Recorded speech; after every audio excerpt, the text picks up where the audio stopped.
This is a trigger warning. This episode at times contains conversations and sensitive material that people may find difficult to listen to. Many more cases of DWP claimants dying, some of whom I raised in last year's Westminster Hall debate, including Jimmy Ballantyne, who died in 2018, taking his own life after being found fit for work. Amy Nice, who also died in 2018, again taking her own life after being found fit for work. Kevin Dooley, who died in 2018, committing suicide after losing ESA. Brian Bailey, who died in 2018 in July, again taking his own life after being found fit for work. Elaine Morrell, who died in November 2017, taking her own life. Daniela Obeng, who died in December 2017, again taking her own life. In 2007, the UK government's Department for Work and Pensions, the DWP, introduced the Welfare Reform Act, ramping up punitive measures designed to reduce the number of people claiming benefits, especially disabled people. Not long after, disabled people started to die by suicide, by starvation, in destitution, and disabled people have continued to die. What happens when the government department that administers welfare becomes an institution that makes life unlivable? How do we investigate a crime where the state is the perpetrator, where the crime is committed slowly and whose aftermath spans years, decades, when the weapon is a signature on a piece of paper, a memo, a meeting with no minutes, and when the evidence can be found in suicide notes, leaked documents, coroner's reports, hidden in plain sight? You're listening to Material Crimes.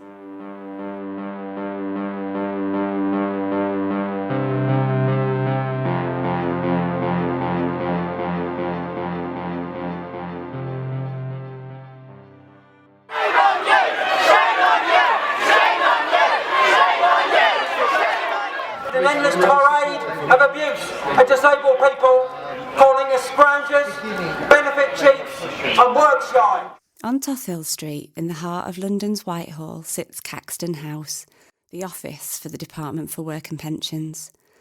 This government department administers the UK's welfare system, a key material infrastructure that shapes everyday life, including benefits for disabled people. This means for many people, the Department for Work and Pensions basically determines whether they have enough money to eat, to heat their homes, to power medical equipment, to go to the toilet, to leave the house, to live. Currently, however, the UK welfare system destroys the basic structures for sustaining life and has become synonymous with death, especially since 2007. 2007 was the year that the government introduced welfare reform, a series of reforms that claim to be about incentivising disabled people and others claiming long-term benefits into work, while introducing policies of conditionality, sanctions and disability assessments that would come to be life-threatening. Certain policies have become especially synonymous with people's deaths, such as the Work Capability Assessment, which was introduced as part of New Labour's welfare reform agenda and aimed to cut spending on out-of-work benefits through a stricter conditionality regime. Remember the Work Capability Assessment because I'll come back to it soon. Conditionality basically means you have to do a whole load of things in order to be able to claim your benefits, and if you're seen to fail to do these things, you can be sanctioned, including having your benefits stopped. By 2010, coroner's reports started to name Department for Work and Pensions policy as a trigger in people's suicides, although these pieces of evidence only came to light much later. Welfare advisors started to talk about clients dying. Disabled people's groups started memorial websites listing the names of those who had died, and protested, holding banners stitched with the photos of some of those lost. Families of those who had died started talking to the press, naming the government as responsible for their loved one's death. In February 2020, MP Debbie Abrams read out the names of just some of those who have died in Parliament. Hers is the voice we heard at the beginning of this episode. It took Debbie over 3 minutes to read a list of 24 people whose deaths are linked to DWP policy. After 2 minutes, she breaks down. And just to gently say, this is really hard to listen to, so please prioritise care. Brian Sycamore, who died in September 2017, again taking his own life, leaving a note blaming the DWP after failing his work capability assessment. Trevor Draycard, 2014, died again, taking his own life. Sean Pilkington, it's unforgivable. These are people's family members, and we are failing them. We absolutely are failing them. We mustn't let this continue. I'm going to finish this list if I can. Sean Pilkington died in January 2014, and Terry McGarvey, who died in February 2014. This isn't an exhaustive list, but it shames us all. It shames the government in terms of inaction. I've raised this so many times over the last 5 years, and there's been no change whatsoever. Debbie says later in the same speech, and I'm reading her words now, the government's health assessment process and sanctions regime leaves sick and disabled people in fear and dread.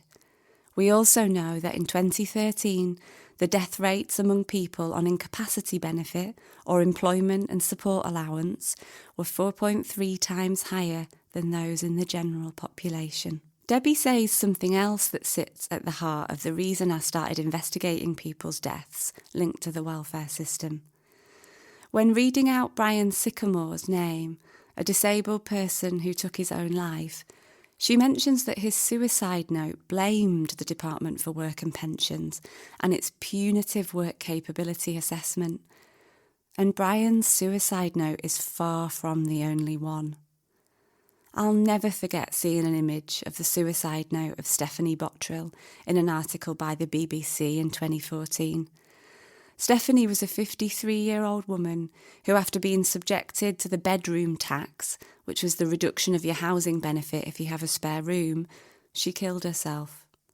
In a final note left for her son Stephen, she said, "Don't blame yourself for me ending my life. The only people to blame are the government." Not everyone leaves a note. Some people leave other kinds of evidence about what killed them. Their bodies found next to letters from the Department for Work and Pensions telling them they were fit for work or that their benefits had been stopped. Roy Curtis, previously known as Ayman Habayeb, was found dead in his home in 2018, 6 days after being asked to attend a face-to-face work capability assessment. The Department for Work and Pensions had been repeatedly warned that its efforts to force him into work were making him suicidal. A folder of letters was found in his flat, including the covering page of a capability for work questionnaire, where Roy had written in red letters, "This is when my nightmare began." The safeguarding failures leading to Roy's death were strikingly similar to those that led to the death of Errol Graham several months earlier in June 2018. Errol was found dead in his flat, weighing just 4.5 stone. Some years before Roy's and Errol's deaths, I remember coming across the website Callum's List, created in 2011 by disabled campaigners as a memorial to those who have died because of welfare reform. And it was then that it really hit me. And I guess if this were a crime novel, this is when, after thinking there's only been one murder, you come across the other bodies and realise the evidence is pointing to a serial killer. Because this is when I realised that there was a serial killer on the loose, and that killer is a government department. Welcome to the Department for Work and Pensions. This is a free call. This number is for benefit inquiries only. I'm China Mills, and in 2021 I started the Deaths by Welfare project at Healing Justice Ldn. After years of involvement with disabled people's anti-austerity campaigning and spending over a decade as an academic researching the links between the welfare system and people's suicides. Deaths by Welfare is a core part of the structural work that we do at Healing Justice Ldn, where I work. Healing Justice began as a collaboration by women of colour living in London. and it builds community-led health and healing to create capacity for personal and structural transformation. At Healing Justice, we build towards futures rooted in dignity, safety and belonging, the very things that our current welfare system denies and destroys. So on January 4th, 2021, I contacted John Pring, who we'll hear from soon. He's the editor of Disability News Service. In that first email, I asked him if he'd like to create a timeline together of evidence showing the links between the UK welfare system and disabled people's deaths. I was nervous because I was such a fan. John replied the same day and said yes. I had no idea what would happen next after we started the Deaths by Welfare project. We've had so many disabled people reach out to us, people terrified of the Department for Work and Pensions, forced to use pseudonyms and email from personal accounts. We've also been contacted by welfare advisors telling us how their clients are dying. And we've heard from so many bereaved families, including many who have made desperately difficult choices not to go public and campaign, sometimes because they themselves claim benefits and live in fear of these being removed. There are so many names that we'll never know, that we'll never read in the papers or see written on placards. In many ways, the story of how the welfare system kills people isn't my story to tell. I'm not a disabled person and I don't have experience of the welfare system. In my 20s, I watched my Uncle Robert literally unravel as he tried to navigate the work capability assessment as someone with a diagnosis of schizophrenia. He seemed like he wasn't making sense, but it was the system that didn't make sense. Or maybe, I wondered later, just maybe, it actually did make sense, if what it was truly aiming for is to make life for some people unlivable. The Deaths by Welfare project has been made with and is deeply rooted in the expertise, creativity and resistance of disabled people. So much of what we know about welfare state violence comes from disabled people. But for way too long, this story has mostly been told by disabled people, even though it's one that we're all complicit in, that we are all in some way responsible for, and that we must listen to, learn about and change. I guess I feel like the only way to get free from these violent systems is to get free together. In this episode, we'll talk about the secret investigations carried out by the Department for Work and Pensions into people's deaths, by centring how disabled people and bereaved families have exposed how the welfare system harms and kills, and the ways that they're fighting for justice. In making this episode, I've navigated a tension that comes up a lot in this work. I want people to know the often brutal details of a violent system, but I also don't want to reproduce this brutality for the folks who live it day to day. I want to honour each person who has died, and I also want to show the scale of harm, the body count of welfare state violence. Often people tell the story of the violence of welfare reform and how it kills people as starting in 2008 with austerity and welfare reform. Sometimes that story makes it sound like people had it good before 2008 and then things got really bad. And for some people that is their truth. But was the welfare system working for everyone before 2008? Asking this helps us delve further into whether welfare-related deaths are the result of flaws and mistakes in a system gone awry, or whether the causes of people's deaths, the true crimes, are designed more deeply into systems. This means asking a deeply uncomfortable question. Are deaths linked to the welfare system the symptom of flaws or mistakes in the system?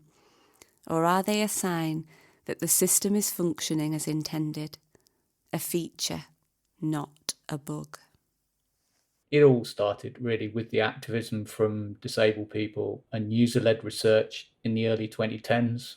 Once the implications of the impact of what was happening under austerity was starting to be felt, disabled people started to realise what was going on because it was happening to them and it was happening to people they knew and their friends. This is John Pring. a disabled journalist with over a decade of experience researching the impact of state austerity on disabled people. John has played such a key role in what has become basically a freedom of information battle to learn more about what the government knows and does about people's deaths. John alone has submitted 25 Freedom of Information requests and several complaints to the Information Commissioner's Office. I spoke with John as part of the Deaths by Welfare podcast, which we produce at Healing Justice London. I asked John how he came to learn about deaths linked to the welfare system and to start investigating them. So there were protests. I think the first protest I went to was in 2010. I think it was Mad Pride organised something in London. And then there was research reports from disabled people's organisations all started to emerge gradually, 2010, 2011, 2012. That's when it really started to pick up in 2012 and 2013. Local newspapers started reporting on inquests and accounts from families of how their relatives had died after being left destitute. Because I was reasonably slow to really picking up on this. And I think it was summer of 2014 that I started to get myself in order and started to question what the DWP knew about the deaths, what the records it kept, how it responded to those deaths, and particularly whether Department for Work and Pensions had a system for recording deaths that were linked to these lethal flaws and failures in the benefit system.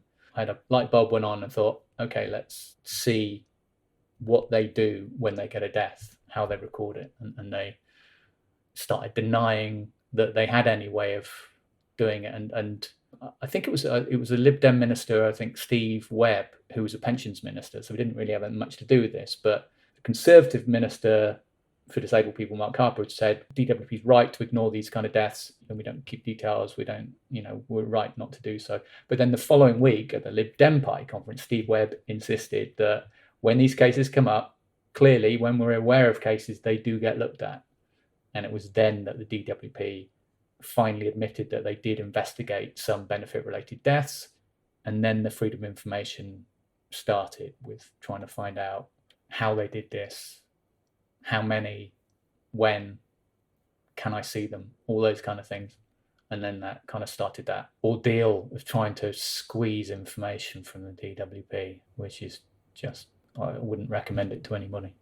And then I found this database that is very low profile at the time on, I think it was the Ministry of Justice website, that had all the prevention of future deaths reports, or certainly going back to a certain period. I think I spent the weekend just trawling back through them over about a year and found one that was the awful death of Michael O'Sullivan. And it showed the coroner making what you call a prevention of future deaths report. It was sent to DWP saying, I believe that your actions are partly responsible and you need to take action to prevent further such deaths. And this was the death of Michael O'Sullivan, which did create some waves when that came out. Later on, it turned out there were some other cases that weren't quite so easy to track down. And it showed that another coroner, several years earlier in 2010, so just before coalition government started in 2010, another man called Stephen Carre had taken his own life in January 2010. Again, the coroner had linked that at the subsequent inquest to the work capability assessment and had written the prevention of future deaths report to the DWP. So years before Michael O'Sullivan's death, the coroner had said something very similar to DWP. Change this assessment or further people will die. Make these changes, make this safer or other people will die. And then years later, we find out another coroner says exactly the same thing, proving that the DWP, they didn't do nothing, but they did almost nothing. They didn't take the measures they needed to take. That was kind of the second element, the peer reviews and then the coroner's reports. It's all building up on top of all the activism and the disabled people's research. It's all building up into a giant pile of evidence. We know now, largely thanks to John's relentless work, that between 2014 and 2022, the Department for Work and Pensions carried out approximately 220 reviews, previously called peer reviews, and since October 2015 they've been called internal process reviews, or IPRs, into the deaths of people who claim benefits. Redacted versions of these reviews contain hundreds of recommendations, including repeated warnings that policies were potentially life-threatening. An investigation by the National Audit Office in 2020 found that access to the internal process review reports is restricted to the team handling them, and that recommendations made from reviews into people's deaths aren't tracked or monitored. This means the Department for Work and Pensions doesn't know whether the suggested improvements from the reviews have been implemented. The department has been collecting these reviews centrally for more than a decade, yet refuses to publish them in full, not even to most of the families of those who have died. Earlier this year, as part of the Deaths by Welfare project, I spoke with Imogen Day, whose sister, Philippa Pip, took her own life in 2019. As you will hear in our conversation, before her suicide, Pip's disability benefits had just been stopped, and she'd been told she had to attend a face-to-face assessment. She's always had DLA because she was a type 1 diabetic and she was diagnosed at, I think it was either 18 or 21 months with that. So she'd always grown up, receiving disability living allowance, and I hadn't really had any issues with that until she transferred from disability living allowance to the personal independence payment. And I think the system just broke her heart repeatedly in so many different ways. Like, she said to her community psychiatric nurse that she just felt like a national insurance number. And during her engagement with them, she was on a mental health ward at the time as an informal patient for the majority of her assessments and the majority of the process. And when I would go to visit her, there was one time where she was crying to me and she just asked me, this is going to kill me. This process is going to kill me. And when it does, you need to fight for me. You need to fight for the others. She was aware that it was happening on a systemic issue, and she couldn't do anything to stop it. She tried her hardest to engage with them using, both her CPN, her family members, and considering, her intense mental health struggles, she called them on multiple occasions. I mean, there was a recording that was released in the inquest where she was saying that she had no food, no heating. She was really struggling. And at the end of the call, she still said thank you. Like, she still thanked the call handler. It just repeatedly broke her in so many different ways. And my sister was an incredibly strong woman. She'd faced a lot of adversity and come out the other side of that. And yeah, it destroyed her. There were so many different, the coroner outlined that there were 28 different mistakes in that application in the way that she was treated. And that's her heartbreaking 28 times. You can't expect any human being to suffer through that and still try and survive.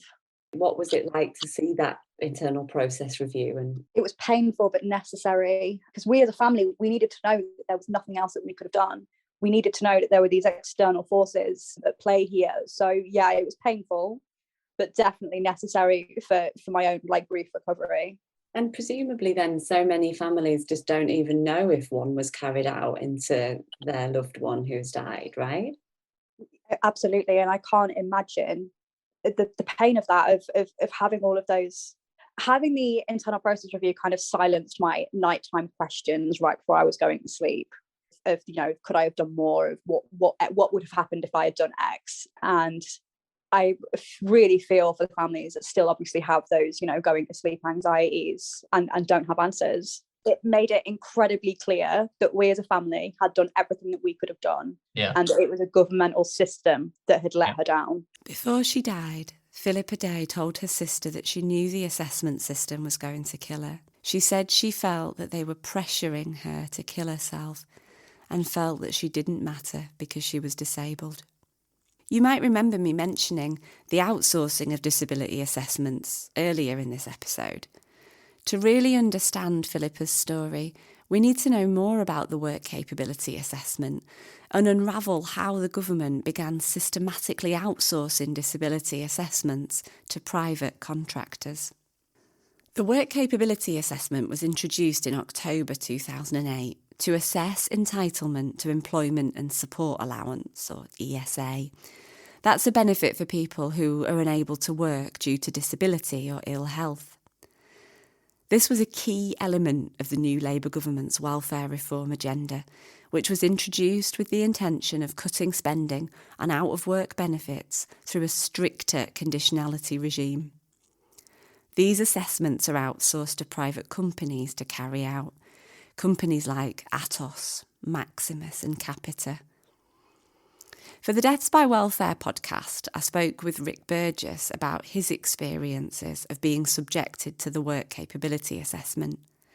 Rick is a disabled activist involved with Greater Manchester Coalition of Disabled People, Manchester Disabled People Against Cuts and Recovery in the Bin. How did you become aware of the connection between the work capability assessment and the harms that it causes and also people's deaths? Because unknowingly to me, I was subject to a pilot of it in 2003 when they were running some initial testing. When I got through it in 2003, 2004, I said, this is a horrible system. And if this is rolled out, there's going to be a lot of deaths. And unfortunately, that is what happened.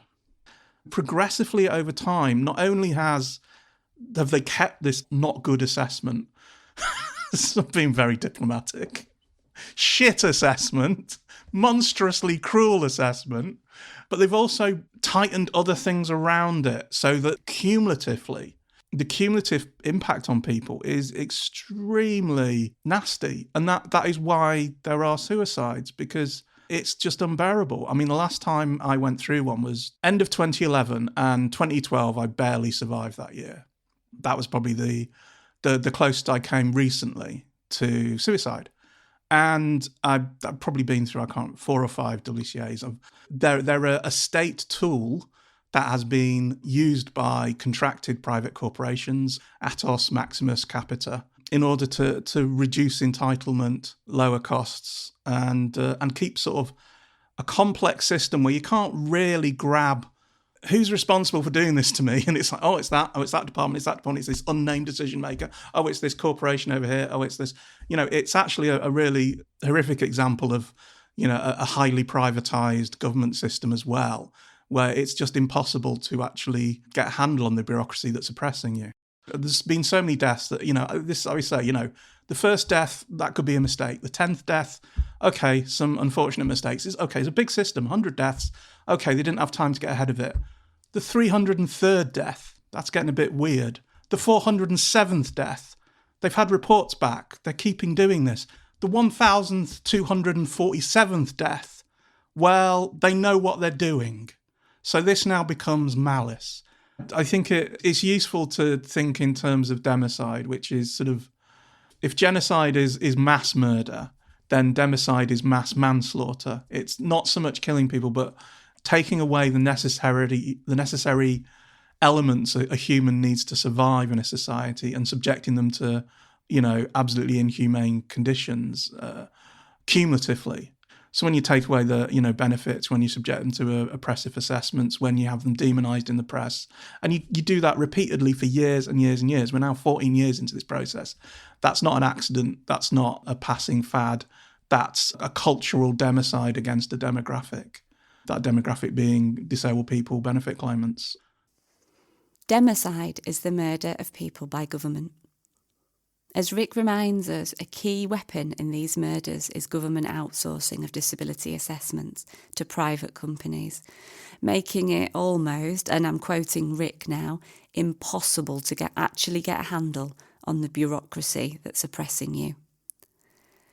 I feel I can't talk about outsourcing without going into a bit of the history of the way the private insurance industry has influenced benefits assessments since at least the early 90s.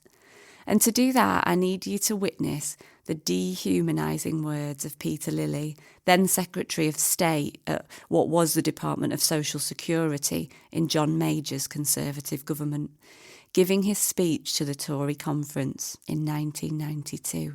I'm closing down the something-for-nothing society.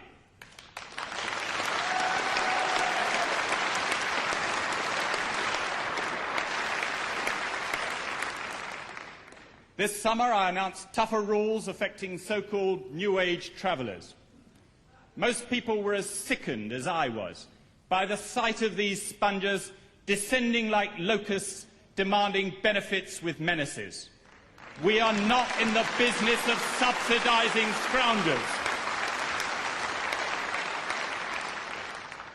And we've tightened up on bogus asylum seekers. It's right to help genuine victims of persecution, but not those whose persecution is fraudulent. And it's outrageous when people claim using a dozen different invented names. So we've clamped down on forged claims. And already, nearly 20,000 have evaporated into thin air. But there are scores of other frauds to tackle. So, Mr. Chairman, just like in the Mikado, I've got a little list of benefit offenders who I'll soon be rooting out and who never would be missed. They never would be missed. There's those who make up bogus claims in half a dozen names and councillors who draw the dole to run left-wing campaigns.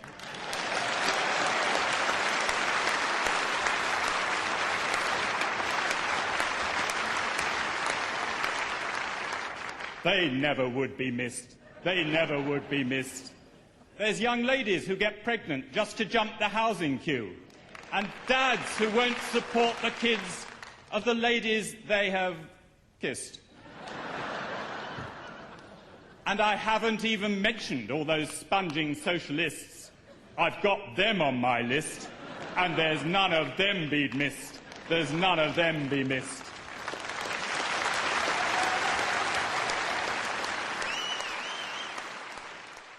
Amidst the fury I feel listening to this, I'm left wondering if the names on Peter Lilly's list are the same names as the people who have died because of the welfare system read out by MP Debbie Abrams in Parliament. The same names as those whose families I have met and who talk about loved ones broken by a system. And they are missed. They are all missed. 2 years after Peter Lilly gave his speech, he hired John LoCascio, a senior executive of US insurance company Unum Provident Insurance, to advise the UK government on how to reduce the number of claimants of long-term sickness benefits. This revealed the influence of US corporations in shaping the development of the UK's approach to welfare reform. A year later, the all-work test would be introduced, which uses a points-based system of disability assessment that treats impairments in isolation with no reference to the environment or how what we can do one day might be different from what we can do the next. That means asking people questions about whether they can move about unaided, reach things or make themselves understood, and assigning them points depending on their answers. This kind of points-based system laid the foundations for the kind of disability assessment that would eventually morph into the work capability assessment, the test which would make Rick close to suicide and which has killed so many disabled people.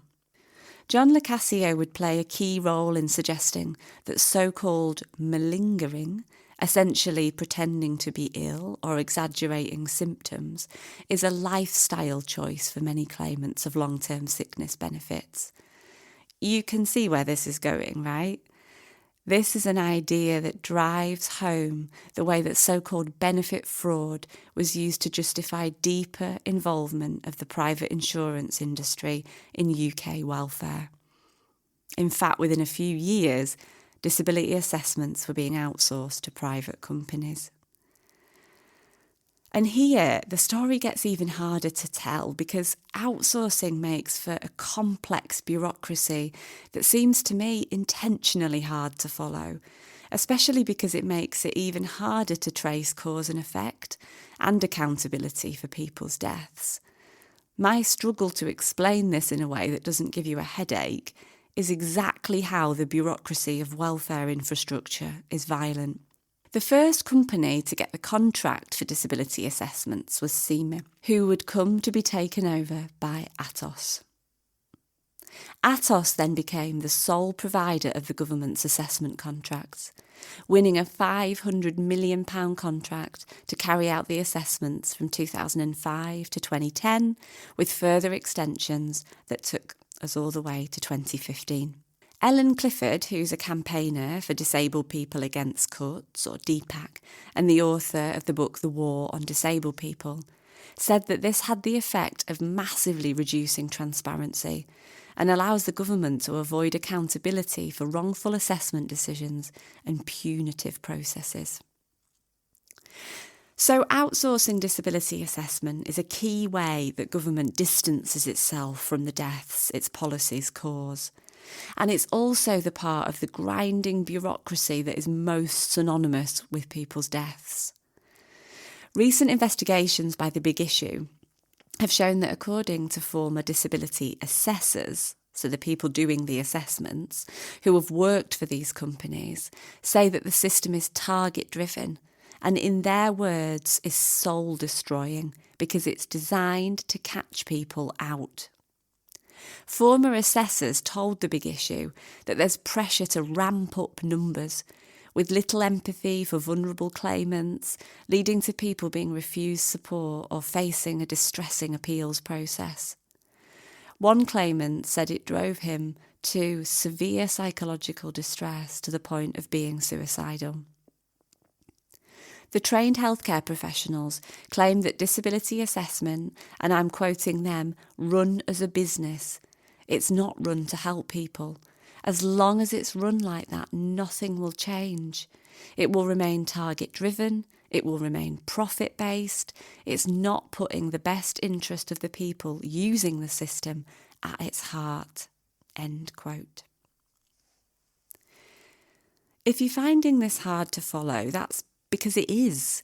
Basically, what you need to know is that a few big companies make a lot of money by assessing people for disability benefits and by making sure that not too many people are found eligible.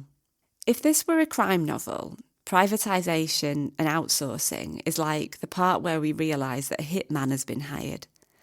And the thing is, this hitman just keeps getting hired. Fast forward to 2023, and the government has awarded 5 companies contracts to carry out disability assessments, worth more than £2 billion over the next 5 years, from 2024 to 2029. By the way, the one company that wasn't awarded a contract was Atos. There was too much evidence linking Atos to the deaths of disabled claimants. For a long time, it was common to see disabled protesters holding placards with "Atos kills" scrawled in red pen, made to look like blood. No private profit from disabled people's pay. Angry Birds demand. Atos out. Angry Birds demand. Atos out. Angry Birds out. But it's not like the companies who have got the contracts are loads better. One of the companies awarded contracts formerly held by Atos includes the outsourcing giant Capita, who were awarded a £560 million contract. Capita's actions were found by a coroner to be, and I quote, the predominant factor and the only acute factor that led Philippa Day to take her own life in 2019.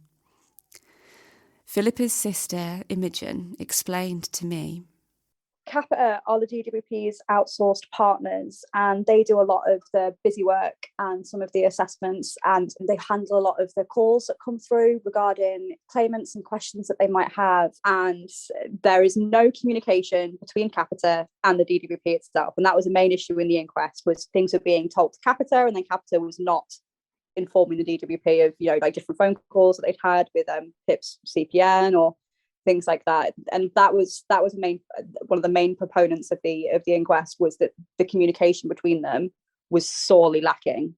Another company awarded one of these contracts, worth $338 million, is Serco.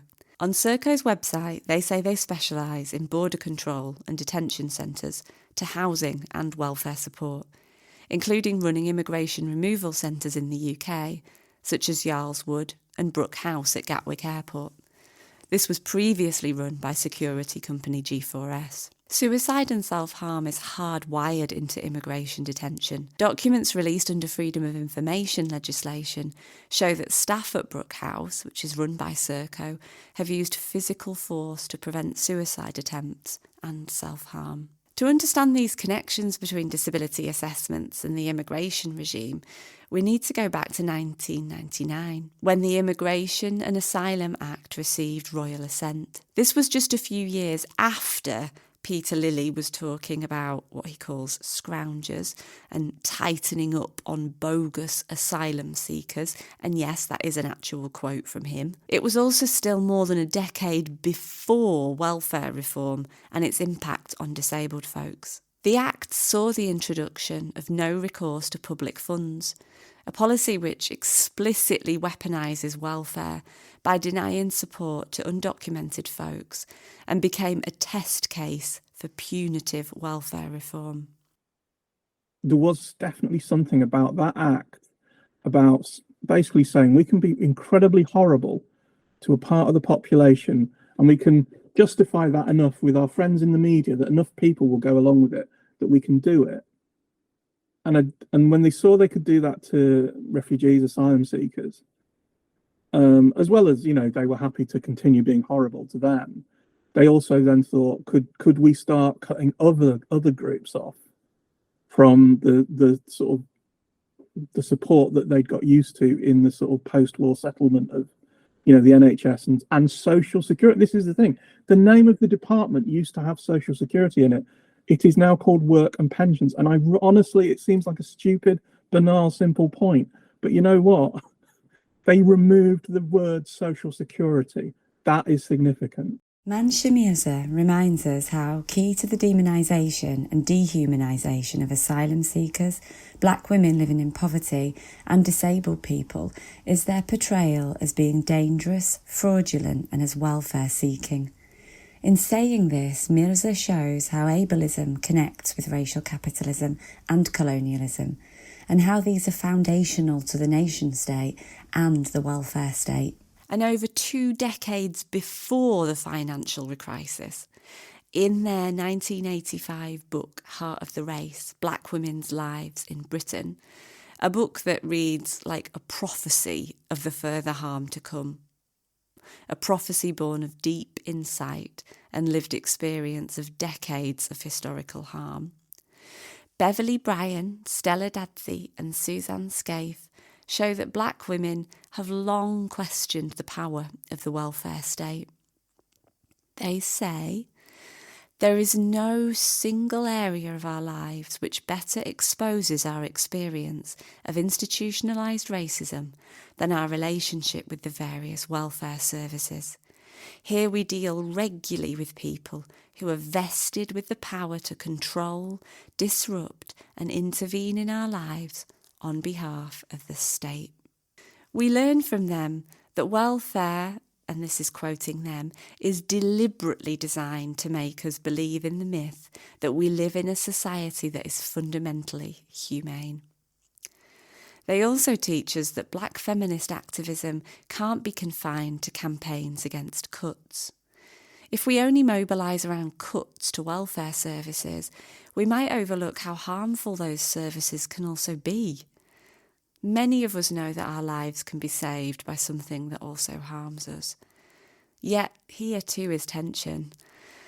I hold my breath as I point out problems with the welfare system that the government is already destroying. Heart of the Race also shows us how European colonialism was integral to the development of the welfare state, from the extraction of resources used to fund the welfare state to the building and staffing of the NHS by people from independent former British colonies. But although healthcare and welfare was built by these folks, it was not built for them. I actually got to speak with Stella Dadzey as part of Healing Justice London's Rehearsing Freedoms Festival in October 2023. This is what she told me about what they were trying to show with their book. One of the things we did or tried to do was to link what happens to us to the economic system in which we live, so we understand that it is about capitalism, it is about our usefulness or otherwise to the money-making machine, it is also the case that we are most powerful, at our most powerful, when we come together to resist. Like Stella, when I chatted to disabled activist and writer Ellen Clifford, she made it clear that certain people were designed out of the welfare state from the very beginning. And for Black people and people of colour, but also disabled people were deliberately left out of the welfare settlement. And, this isn't to take away from the value that the welfare state did bring in terms of bringing in free education, as it was then, and the NHS. However, it was deliberately exclusionary, and for disabled people, that was because there was a fear that giving money to disabled people and disability benefits would encourage malingering. And Beveridge, who was a eugenicist, believed that the whip of starvation was needed to keep people working. Disability is a category is, intrinsically bound up with capitalism. It didn't exist, that category, before the rise of capitalism. And so the issue of justice for disabled people is actually a direct challenge to a system that puts profit before people. You're encouraged to think that your value as a human being is your ability to work, is your labour value. And that's it. And if you can't work, you're worthless. I think we're sick of being the target of everyone's attention. It's like, we need to get more of you into work, so it's on you to... No, I actually think that the disabling society we live in is the one that needs to be changed, not us. And particularly on that, the thing about working is, again, this is to do with the ideology of successive governments, whatever the party label has been, their underlying operating system has been neoliberal capitalism. And so they will not make interventions into the labour market of regulation, of better access to tribunals, better access to reasonable adjustments, improving the access to work scheme. So rather than structural changes to the labour market, so there are fewer disabling barriers in it and we are more welcome to go and get jobs in the labour market, they've attacked the individual. So they've tried to make work more attractive by literally starving people into taking any job, however bad for them that might be. There are some people that work is not right ever, and some people it's not going to be right for a few years. And there's just no respite for those people. The pressure you feel, the panic, the anxiety, the paranoia, leading to depression, leading sometimes to suicide. There is no safe space left for a lot of people. And I think that's something that needs to, the work capability assessment is the sharp tip of a weapon in that respect. You are dealing with people's lives and you're dealing with such insensitivity, such brute force, such an unpleasant instrument that, it's just unspeakably wrong that we've done this in this country. And it was interesting that when New Zealand were talking about reforming their welfare system a few years ago, the government minister, when he announced it, he said, but don't worry, it won't be anything as horrible as what happened in Britain. Literally, we're known around the world. And of course, in 2017, the United Nations found that we had committed grave and systemic human rights abuses that amount to a human catastrophe for disabled people. First country on planet Earth to have that honour. There is something perhaps you could say is wrong with British or English culture that seems to have this sort of sadistic kind of edge to the work ethic and judging people, whether you're worthy or not, based on, do you get up in the morning and work? That whole George Osborne period, we said, you're going to work at 7 a.m. and you see someone's curtains closed and, just basically inciting people to hate their neighbour for having a different mind or body to them. I don't think we can sort of ignore that the technocratic aspects of the work capability assessment are within a context of a wider sort of cultural movement of inciting hatred towards certain citizens. The DWP has become a shadow penal system, punishing people for the crime of living in poverty. If you live under the DWP, you live in a parallel system, not the Britain that other people live in.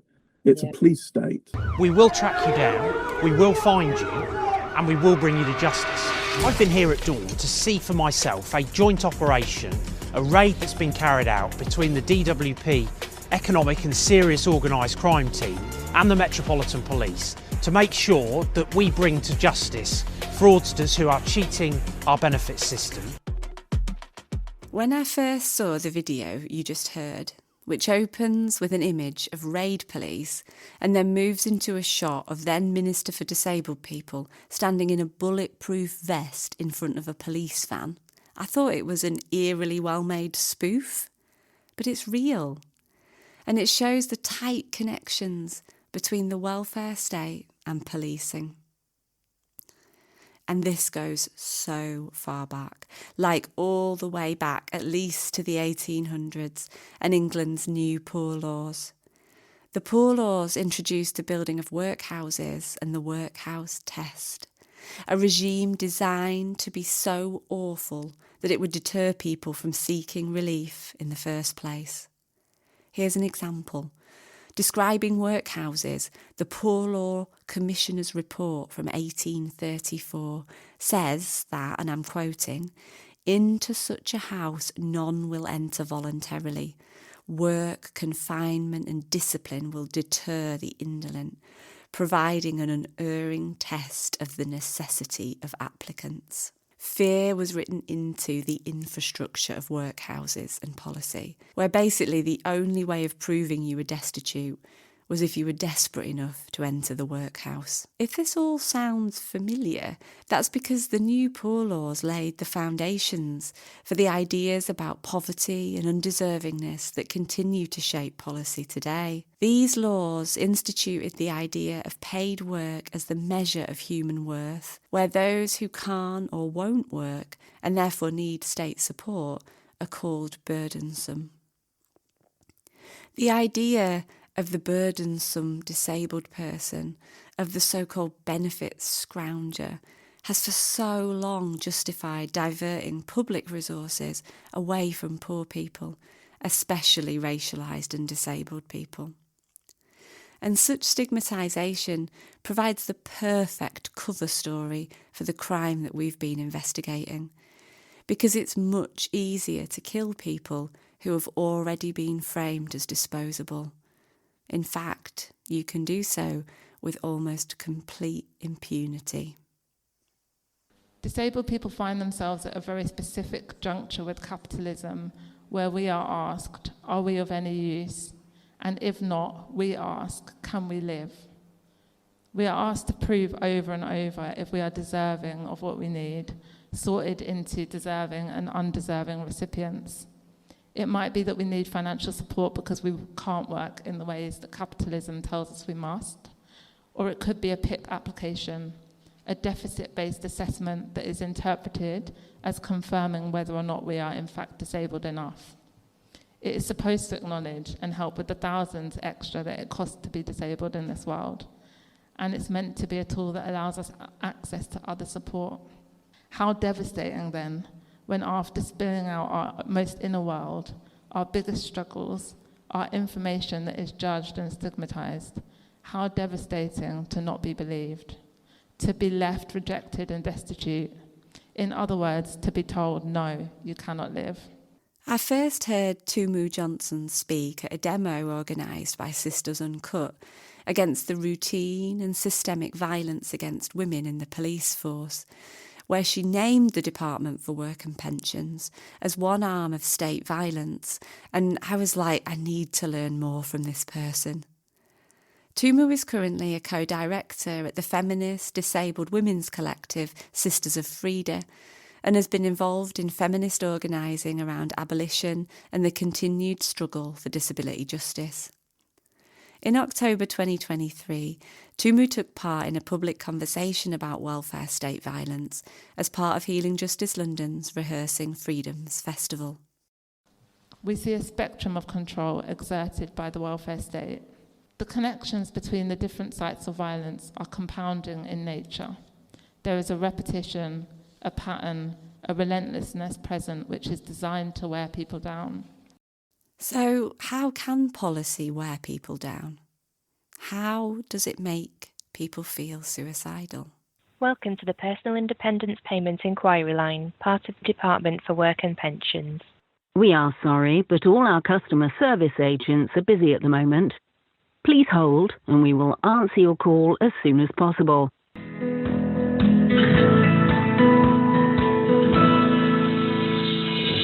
Please hold, and your call will be answered as soon as possible.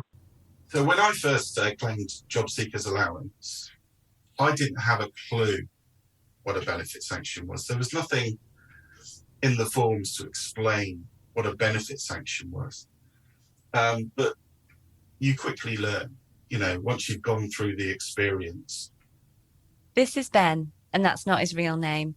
But because of well-founded fears of DWP retaliation against claimants who speak out, he's asked that we call him Ben. I first contacted Ben through Twitter, where through his account @BenClaimant, he provides signposting and support to so many folks navigating the welfare system. Ben also campaigns with Unite Community and with DPAC, Disabled People Against Cuts, and has spoken in Parliament about the benefit system. When Ben tells his story, it's like he's trying to make sense of a system that doesn't make sense. If you really want to understand how a system can break someone, how it can threaten someone's life, then you need to talk to Ben. We do the normal thing that you do when you're signing on. And then she gave me this letter, which I didn't really take any notice of until I got outside. And then I looked at it and it was telling me about benefit sanction. Basically, they will stop your benefit for a period of time. And with job seekers allowance, the first sanction was for 4 weeks, and they would take away all of your income for that 4 weeks. So, this is in the build up to Christmas here. We're in December. And I left that meeting, that appointment with £5 in my pocket, thinking that I was going to get something, on the Monday. And a week has gone by, over a week's gone by, and my electricity's about to run out. And so I was in a bit of a panic then. So I was going into the job centre to try and get things sorted out, but no one would give me information. Ben's about to tell us how the system led him to try and take his own life. He doesn't mention any details about methods of suicide. I managed to keep on to eat for a few more days, but then it ran out. And by this stage, I was really starting to struggle. So Christmas comes along, the Christmas week, and at this point I've got nothing. I've got absolutely nothing to eat. I've got water. That's it.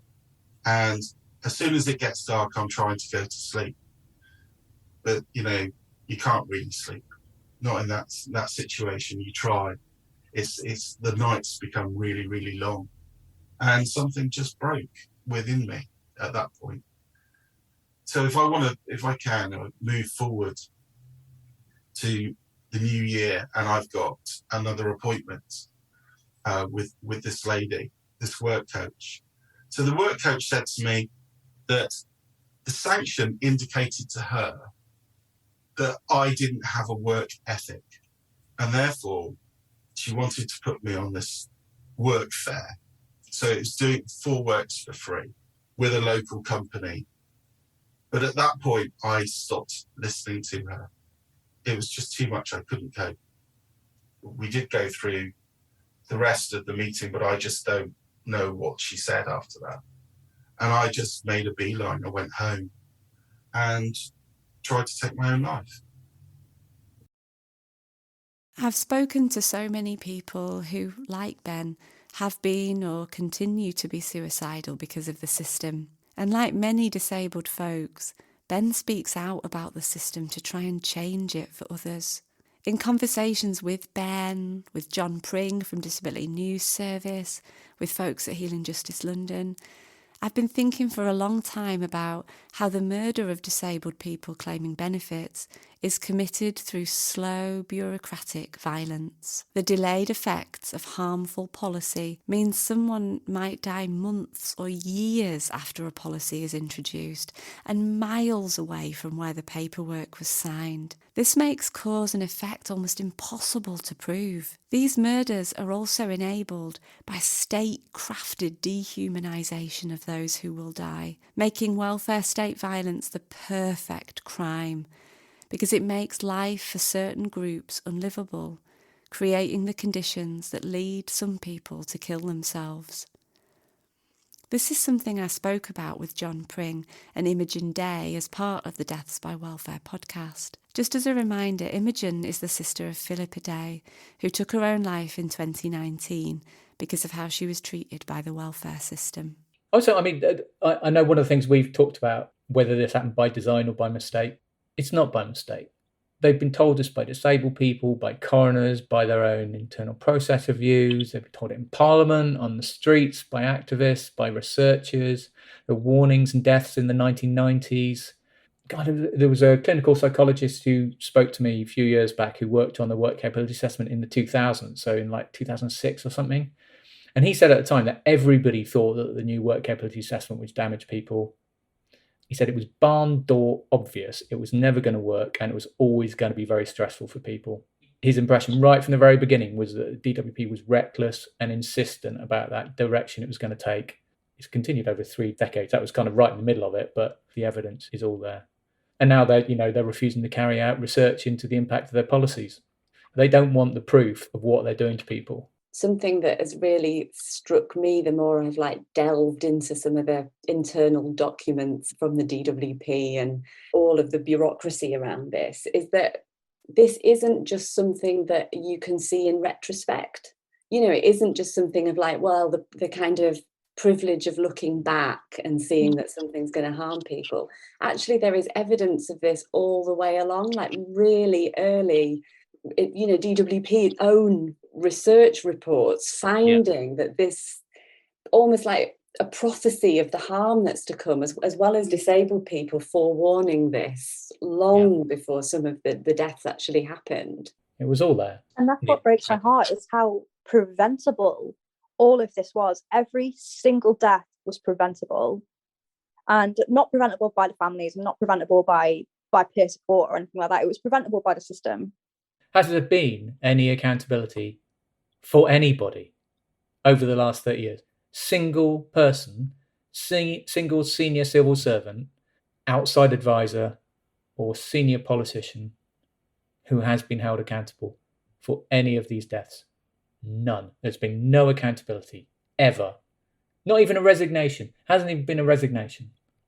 What would accountability or could accountability look like for both Philippa's death, but also just the so many other deaths that we've seen? So for me, accountability means an apology, an explanation, and proven change. And I think they failed on all the 3 fronts.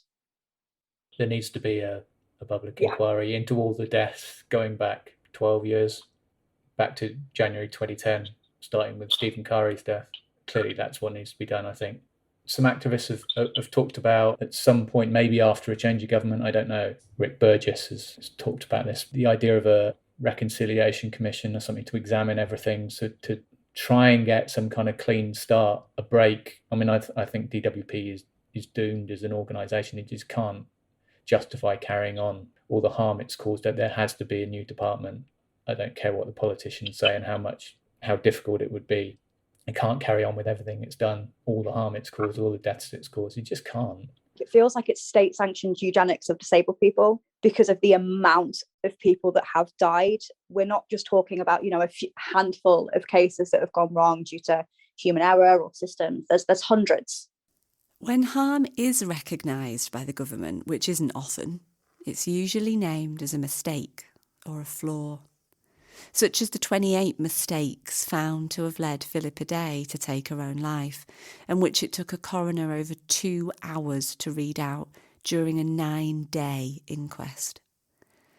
Being totally honest, I've talked about flaws and mistakes many times too, but I'm coming to understand how this implies that the system is broken rather than functioning as it was designed.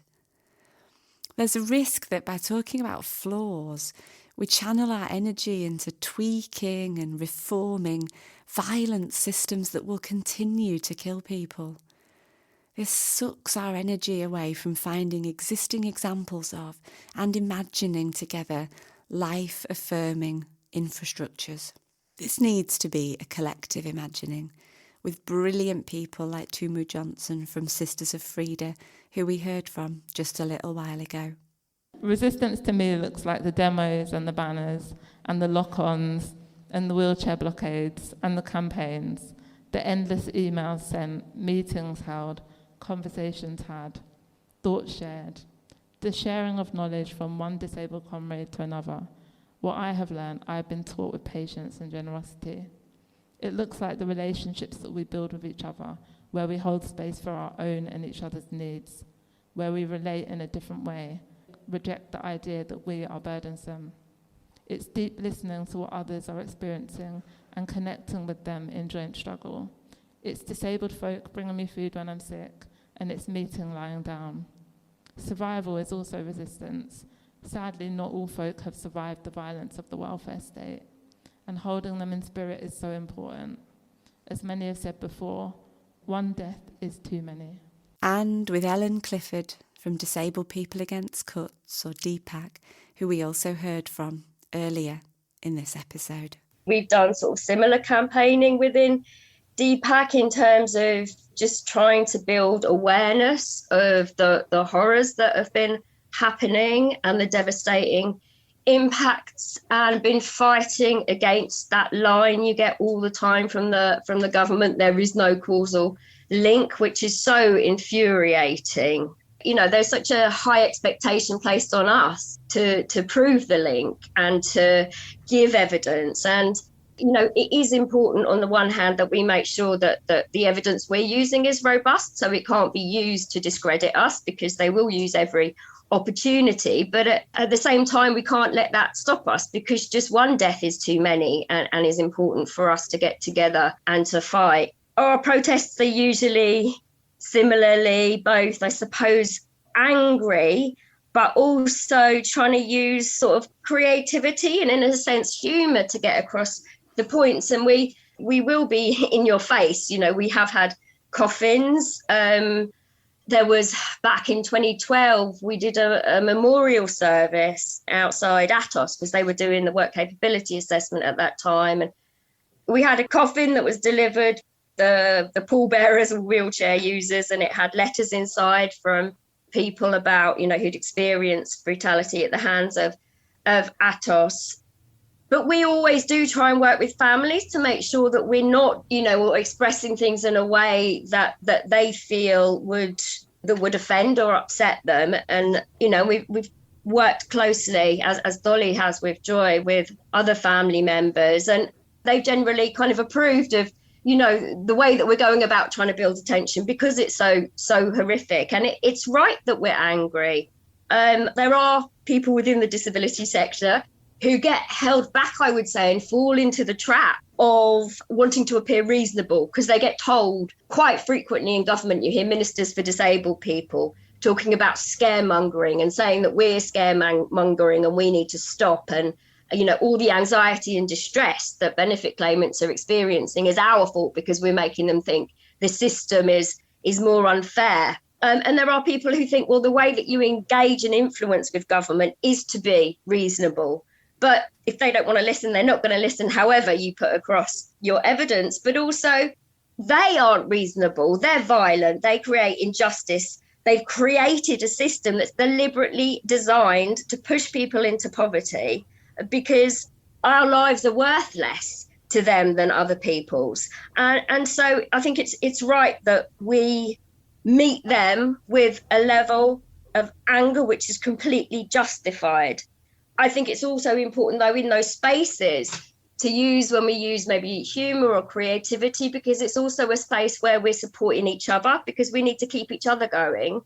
Peer support is really important, but I think it's also about celebrating who we are, because society might not value us. You know, we might be written off as benefit scroungers, but actually we are creative. We've got a lot of resources, and, you know, I'm proud to be mad. I think we're brilliant.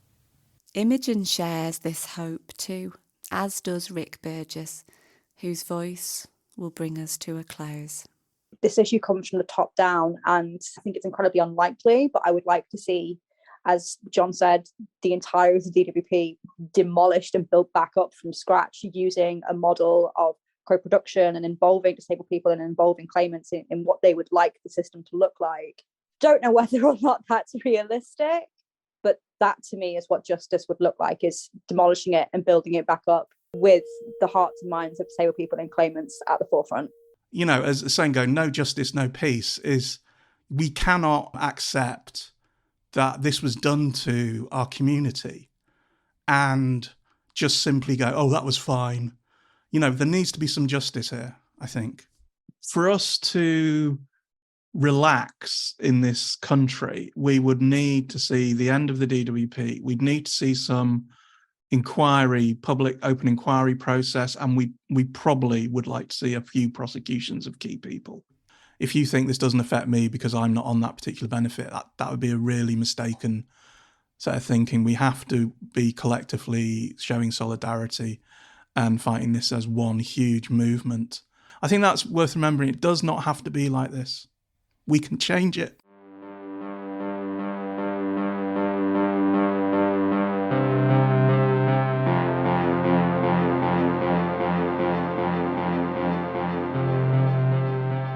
Wow, what an episode. I'm in the studio now with executive producers of Material Crimes, Maya and Shari, and we are speaking to China Mills, the editorial host, curator, creative mind behind this episode, which I'm going to say is one of the best, journalistically speaking and thematised episodes we have ever had on Surviving Society. Thank you so much. Well, I would like to claim that and let that fuel my fantasies of being a journalist.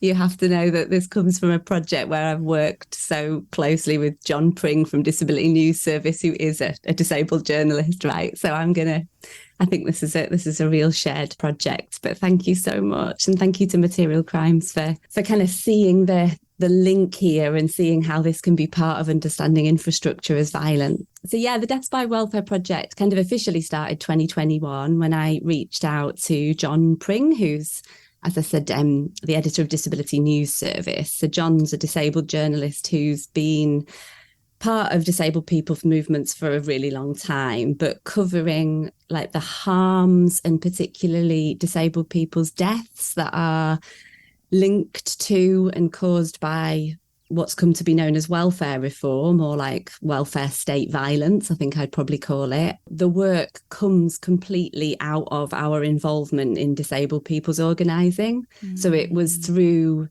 that I really fully came to understand the extent of harm, I suppose, of welfare reform and how that was killing disabled people and the scale of that. I think one of the things that you do really well is weave together that your kind of personal and political motivations behind doing this kind of work. But I think, like what you said, the scale is something which, like, I thought I knew, but actually the way you, again, weave together that personal and political like analysis of it really showed us just how much of a madness has been going on for such a long time. And I don't think there's any amount of like journalistic articles that you can read that would quite do the job of what you did in that episode in terms of recognising the scale. I suppose I've learned that through the incredible creative evidencing and resistance of disabled people right over this time, like they have done in different ways, just an amazing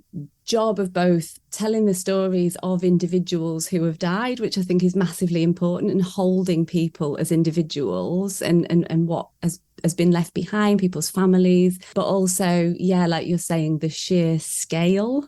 And I think that's something that in our project there has been a bit of a tension. We've tried to hold both of those. So where individual stories don't replace that scale, but where we also don't just talk about numbers and statistics in a way that make us forget the names of people that have died. And I think it's also worth saying that we have actually got no idea of what the scale is. Like, some families have come forward and been sort of integral in terms of making it really clear and fighting the system, often through the system, right, through kind of demanding second inquests, etc., to show how their family members were killed by the welfare system. But that's just a tiny number of people. So many people are not able to do that or haven't got the resources to do that, or so many folks also are reliant on the Department for Work and Pensions and Welfare themselves in terms of family members. And so they don't want to stir that pot, right, in case their own welfare gets cut off. So we hear from so many people who remain incredibly kind of anonymous in the work and absolutely have to. And again, loads of people that wouldn't even reach out for that kind of fear in the first place, I guess. Another tension with the work is that we wanted to really evidence those harms, and we've created this timeline which is available online, and we hope that people will use it, and have heard that people use it in lots of different ways. There is a kind of violence and this demand for evidence, I think. And I think Ellen Clifford, who's part of Disabled People Against Cuts, talks about this in the episode. Disabled people are sort of told that they have to remain reasonable and that they have to present all this evidence as if that's going to make a difference. And actually, there's so much evidence in so much detail, and that kind of demand for it becomes I think an act of violence in itself. And, you know, you're sort of speaking in the state's own terms when you're doing that. So I guess we wanted to pull the evidence together, but use the process of that and the timeline that we made as a tool for disability justice organising, right, for cross-movement solidarities especially. So seeing connections between like the violence of the immigration system and how that explicitly connects to what we call welfare or the benefit system, the criminal punishment system, a mental health system. And I think it's probably for me, especially talking to families who've been bereaved by the welfare system, there's so many other systems that their loved ones were embedded in and trying to navigate and tangled up in. So yeah, the welfare system is like a really important part of state violence, but it connects to so many other, to the mental health system, you know, to all of these other parts of a much more violent system. And I think that's really important if we're going to talk about using evidence and coming together in terms of more like cross disability as well as cross movement solidarity. Why I really wanted to do this episode was to I was really interested in how material crimes plays with true crime, right? And particularly thinking about like the state as the perpetrator. And then also if the state is the perpetrator of that crime, what does that mean in terms of kind of justice, or where we might, how accountability might be sought or, you know, navigated. And I was thinking the way that people who claim welfare or try to claim welfare, and disabled people as part of that wider group of people who might need or might be reliant on welfare, how those folks are systematically dehumanized and stigmatized by the state, and in alliance with the media and corporations who seek to benefit from that. And the long history of that dehumanization of poor people and poor and racialized folks generally, right? But something especially around kind of reliance on welfare. There's a lot of absolutely brilliant, and this is not a criticism, activism that kind of started action sort of post us, just as austerity was coming in, so kind of 2008, and we saw the Welfare Reform Act from the UK government, a very like anti-cuts kind of framing of activism, really important. But I was also really interested in some of the longer history of that, because that is not when the dehumanization of welfare claimants and disabled people started, right? It has a much, much longer history, and probably familiar, all of us, with bits of that, and perhaps not with the full, perhaps none of us know the full story of that. And to me, that was really important because it almost sets the ground for like what you might call a perfect crime. So it allows the state, media and corporations that it works with to render certain people disposable, right? And it means that those people can then be killed or can die, or many people may also kill themselves because they've been told that they're a burden, you know, they're not worth, they don't have value. So it allows the state to let those people die, or to more actively kill them, I guess, with almost complete impunity. And there's something about that story that we've been told about welfare claiming that I thought was so important, and I really felt this was a great place to be able to tell a slightly different version of that story. And I think absolutely central to that is this idea that paid work, or like productivity, is the measure of our worth, is the measure of human worth. So, you know, governments call that dependency, right, on the welfare system, as if everybody isn't dependent on each other, as if we're not all interdependent. That's framed as being like the baddie. And I was really struck, particularly had a lot of learning for me when I read a brilliant piece called Cripping the Welfare Queen by Gina B. Kim, who's a professor in the States, and who talks about how that like anti-welfare rhetoric, this idea that some people are a burden on the state, is used as a cover story, right, to justify dismantling welfare, dismantling social safety nets, especially to divert public resources away from poor people, disabled people, and racialized people, and folks who are all three of those. And I think that also then links in so many other ways to longer stories of welfare. So like, while the kind of anti-cuts movement might start in 2008, I was interested in what are other people's understandings of and experiences with the welfare system before that. And so while it might be the truth of some people that things were actually quite good, and then things started to get really bad after 2008, was it like that for everybody? And of course, it wasn't like that. And I think what hit me, probably so many things have hit me in learning that, right, and knowing that, but I think I was particularly struck in rereading Heart of the Race, and the subtitle of that is Black Women's Lives in Britain, and that's a book by Stella Dadsey, Beverly Bryan and Suzanne Scaife that lots of folks might be familiar with, or definitely should read if not. And it was written in 1985. Like, there's just so much of that could have just been written now. Yeah. And I think people would think was just incredibly kind of relevant still. They say that, and I quote it actually, I've written it down here, I'm going to read it. There's no single area of our lives which better exposes institutionalized racism than relationship with the various welfare services. And they go on to talk about how those services have, they've got this power to control, disrupt and intervene in people's lives on behalf of the state. And that welfare then is almost designed to make us believe in the myth that society is humane. And I think that does something really important for like affirming many people's experiences of the welfare state, but also shifting this idea that some of this violence is new. They also tell us in the book that mobilising around cuts to welfare services is important, but it doesn't do enough maybe because it diverts attention from actually design. And, in the episode, we talk about how the folk, like the disabled people that we've worked with on this project, have really helped me to see that this is not like bugs in a system that needs a bit of tweaking or a bit of reform.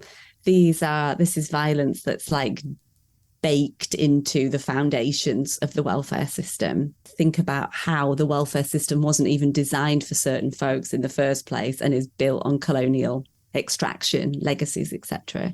So that for me really started to put the harms and violence of more current welfare reform and changes to benefits and those harms into a much longer historical context, which I think it's not to say, oh, this is just really old and so we should just all get used to it or it's normal. It's more like, look, if we make these connections, then it actually allows us to have a much more, not only like nuanced or complex critique of the system, but also to really make connections with other folks who've experienced state violence, who don't necessarily identify as disabled or who might not call it welfare state violence as such, but share those deep experiences. So I was an academic. I now call myself a recovering academic because I've left. And I work now at Healing Justice London. And that's where this project is totally rooted in right there. This is who's kind of funds it and who informs it. And it's with folks from Healing Justice that it's been shaped as a whole project. And why that's so important is because there's a strong, I suppose, racial justice, disability justice, and kind of abolitionist route then to this work. And I think that opens up connections for the work that perhaps would have been closed had I sort of gone to a kind of academic funder, say, to do the work. I think there's hope in that. At Healing Justice, we have been talking a lot about and finding out about existing practices in terms of like more life-affirming infrastructure. So what do they actually look like? Dreaming of them, imagining them, but also finding, concrete examples of where that is already happening, which is very much informed by similar kind of work around prison abolition, for example, and abolition more generally. We have still got an incredible amount to learn from disabled folks, especially racialized disabled people, I think, who often, as a bit of generalization, are excluded from a more white kind of disability rights movement. And that's why disability justice, which has much more roots and origins, if we don't mind an origin story, in the activism and organising of disabled people of colour and often queer people. And I think that provides us with a sort of push beyond rights, and also it perhaps pushes us to rethink accountability beyond the state. So rather than, like, don't get me wrong, I would love, there's this like part of me that's been conditioned to want kind of punishment, right, of some of the architects of welfare reform, like some of the big politicians, and I know loads of people would love to see them incarcerated, but also pushing ourselves to think beyond that system, like away from punishment, that accountability can't be sort of forced on people. And what I guess we've been doing a lot of work with disabled folks and bereaved families about what can justice and healing look like that's beyond that state system and that state machinery. Where is that already happening, and where could we start to kind of dream it or imagine it? And the connections between bereaved families or disabled people with asylum seekers, or there's tons of these existing connections that are already happening, which I think are so important and hopeful. China, thank you so much for such an incredible episode. Yeah, thank you, China. Thank you, China. Thank you all so much. It's such an honour. Thank you for listening to Surviving Society. To support our work, you can rate, review and subscribe to host or produce a series of Surviving Society. Get in touch with us via Twitter or Instagram.